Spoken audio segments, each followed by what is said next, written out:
নমস্কার। অ্যাস্ট্রো বার্তা উইথ পল্লবীতে আপনাদের প্রত্যেককে স্বাগত জানাই। আমি পল্লবী। আশা করি আপনারা প্রত্যেকে খুব ভালো আছেন। আজ আমি কথা বলবো দ্বাদশ ভাব বা 12th হাউস প্রসঙ্গে। বৈদিক জ্যোতিষে দ্বাদশ ভাবকে বলা হয়েছে ব্যয় ভাব।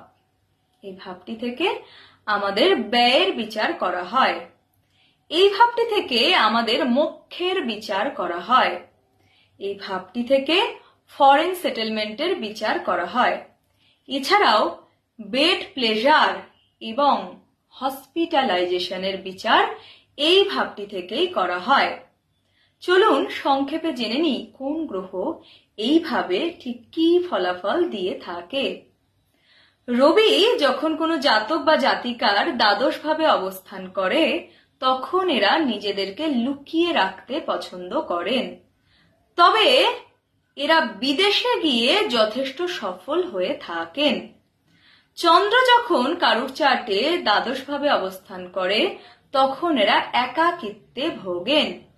মঙ্গল দ্বাদশ ভাবে অবস্থান করলে এরা এদের এনার্জিকে বেড প্লেজারে নষ্ট করে ফেলেন, অর্থাৎ এক্সেসিভ এনার্জি লস করে ফেলেন। তবে এরা যদি যোগা টিচার হন বা যোগা প্র্যাকটিস করেন সেক্ষেত্রে কিন্তু এদের সফলতা নিশ্চিত। বুধ দ্বাদশ ভাবে অবস্থান করলে এরা অত্যাধিক কথা বলেন, এদেরকে সমাজের লোকজন বাচাল বলে মনে করেন।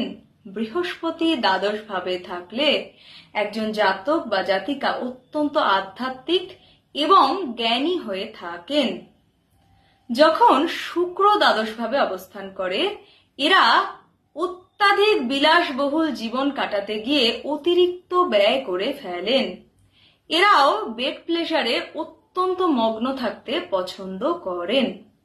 এবারে চলে আসি শনিদেবের প্রসঙ্গে। শনিদেব যখন দ্বাদশ ভাবে অবস্থান করেন তখন জাতক বা জাতিকা অত্যন্ত নিঃসঙ্গ হয়ে থাকেন, তবে এদের মধ্যে আধ্যাত্মিক ডিসিপ্লিন আমরা লক্ষ্য করে থাকি। দ্বাদশ ভাবে রাহুর অবস্থান একজন জাতক বা জাতিকাকে বিদেশে সেটেল করতে অত্যন্ত সাহায্য করে। কেতু দ্বাদশ ভাবে থাকলে এদের মধ্যে অদ্ভুত টাইপের স্লিপ প্যাটার্ন দেখতে পাওয়া যায়, অর্থাৎ এরা প্রচলিত সময়ের বাইরে গিয়ে ভুলভাল সময়ে ঘুমোতে পছন্দ করেন। তবে এদের ইনটিউশন পাওয়ার যথেষ্ট বেশি হয় এবং এরা কখনোই জীবনে বেড প্লেজার পান না। চলে আসি রেমেডির প্রসঙ্গে। দ্বাদশ ভাবের সুফল পেতে আপনি হসপিটালে বা অনাথ আশ্রমে ডোনেট করুন। ভালো থাকুন, সুস্থ থাকুন, আনন্দে থাকুন। নমস্কার।